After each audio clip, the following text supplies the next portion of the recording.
En el nombre del Padre, y del Hijo, y del Espíritu Santo. Amén.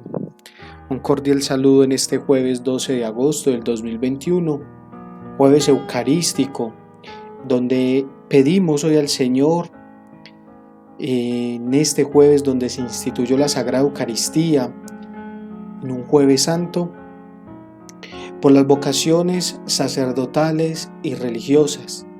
También recordemos que en ese jueves santo, en ese cenáculo, el Señor instituye el sacerdocio al decir: hagan esto en conmemoración mía. Le pedimos al Espíritu Santo que nos ilumine en este momento, en esta mañana, para meditar este Evangelio de San Mateo, en el capítulo 18. Qué importante es el perdón. Hoy el Señor nos quiere hablar de esta virtud, de esta gracia tan infinita que debe ser el perdonar. Que el Espíritu Santo abra nuestro corazón, nuestro entendimiento, para comprender y entender la palabra del Señor, que nos dé sabiduría, inteligencia, fortaleza, ciencia, santo temor de Dios, piedad, consejo, que son sus dones para poder comprender y entender su palabra. Gloria al Padre, al Hijo y al Espíritu Santo, como era en el principio, ahora y siempre, por los siglos de los siglos. Amén.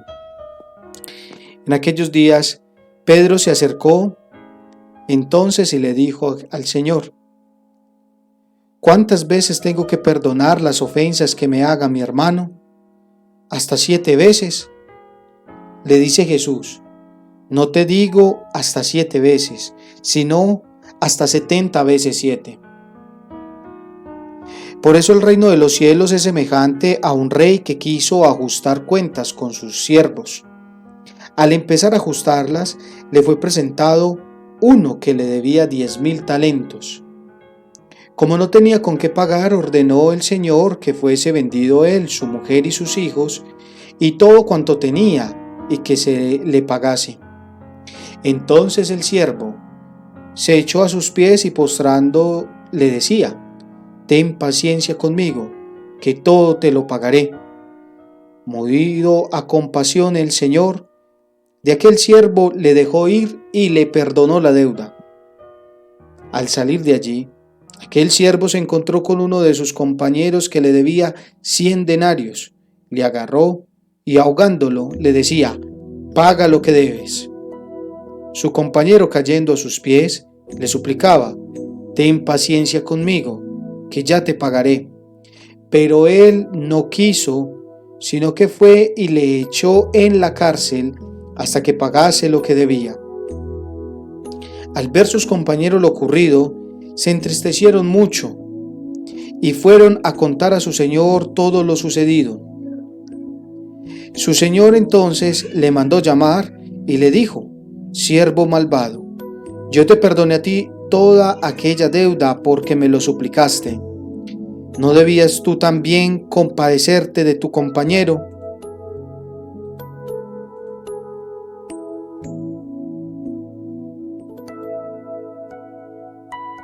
Del mismo modo que yo me compadecí de ti. Y encolerizado su señor le entregó a los verdugos hasta que pagase todo lo que le debía. Esto mismo hará con ustedes mi Padre Celestial, si no perdona de corazón cada uno a su hermano.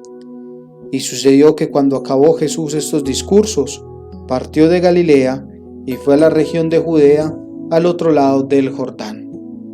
Palabra del Señor. Gloria a ti, Señor Jesús. Concédame, Dios, hablar con conocimiento y tener pensamientos dignos de sus dones, porque Él es quien guía la sabiduría y dirige a los sabios. Amén. El perdón debe de ser siempre y un perdón perfecto. Eso es lo que nos enseña Jesús. Pedro le dice 7 veces, es muy poquito. Jesús le dice: no te digo 7 veces, sino 70 veces 7. Y el 7 en las Sagradas Escrituras es el número perfecto, el número de la plenitud, el número perfecto. Entonces el Señor nos está diciendo: perdonemos perfectamente, perdonemos perfectamente. ¿Y cómo es perdonar perfectamente? Cuando realmente yo perdono de todo corazón, no solamente de labios, sino que perdono desde el corazón, perdono desde Dios, desde el amor de Dios. Jesús nos enseña la importancia del perdón y la misericordia con el hermano. Debemos de ser misericordiosos con el hermano. El Padre nuestro nos dice: perdónanos, Señor, así como nosotros perdonamos a los que nos ofenden. Si yo no perdono al que me ofende, ¿cómo le voy a pedir perdón a Dios?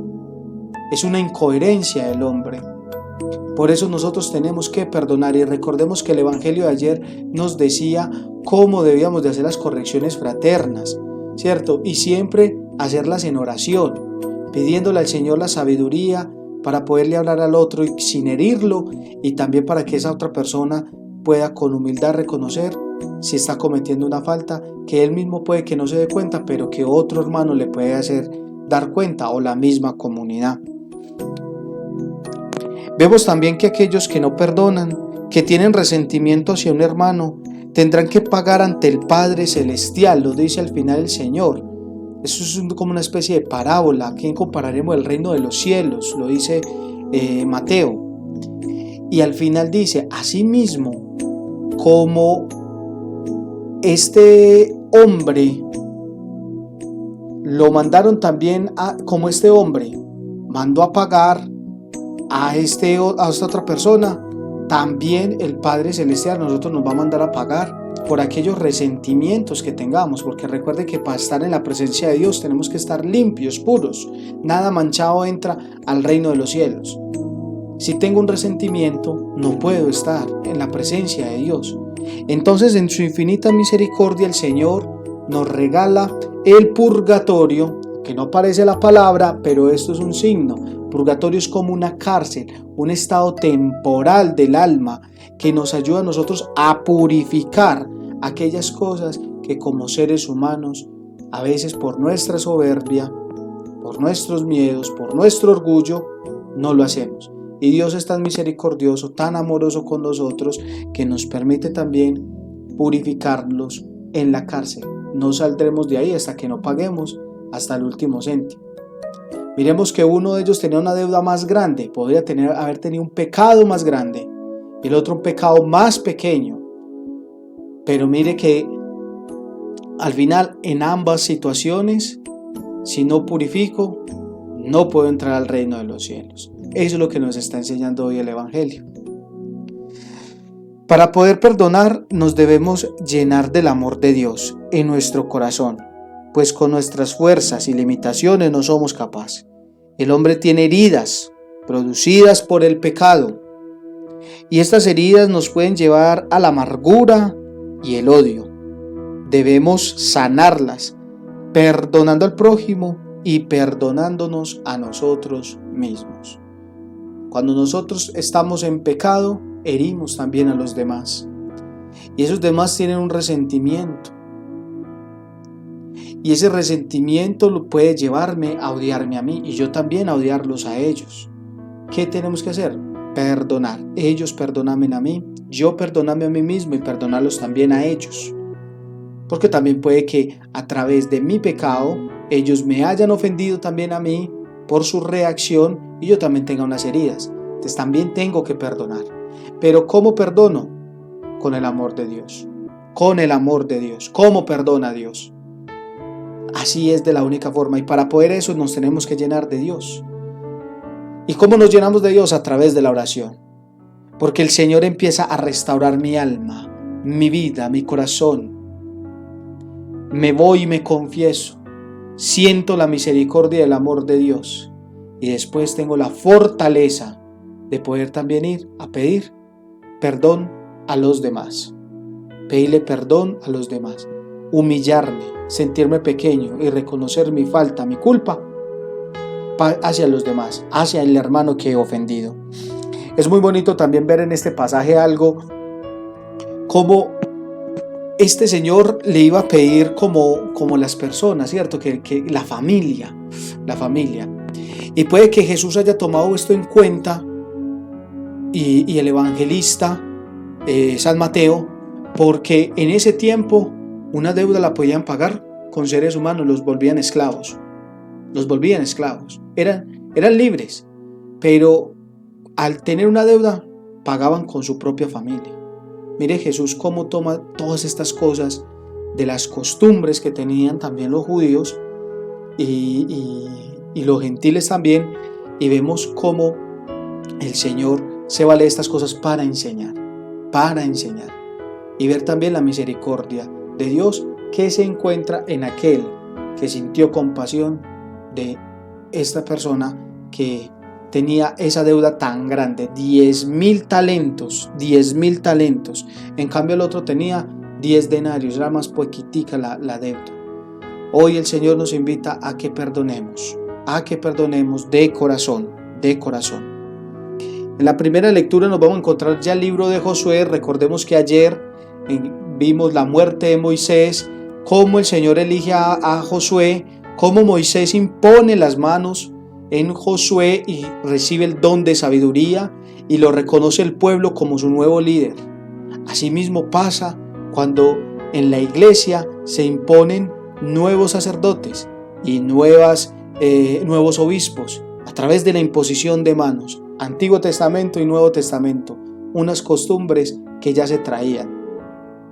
Hoy nos muestra el libro de Josué la parte donde el Señor le dice a Josué que pase con el arca de la alianza en procesión por el río Jordán,